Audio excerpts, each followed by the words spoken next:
होता है और दुश्मन लगातार फायर करता है।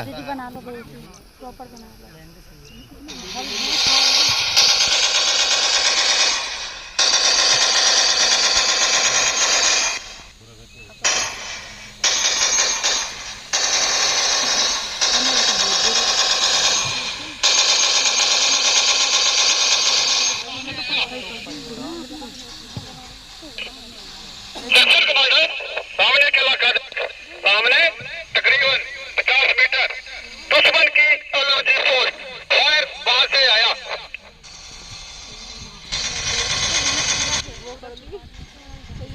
जहां पर दुश्मन के काफी नजदीक पहुंचकर दुश्मन लगातार भारी तादाद में फायर करता है, जिससे अपना सेक्शन कमांडर सेक्शन 2 IC को अपने पास बुलाता है और सपोर्ट ग्रुप डिप्लॉय करवाता है। सेक्शन 2 IC मेरे पास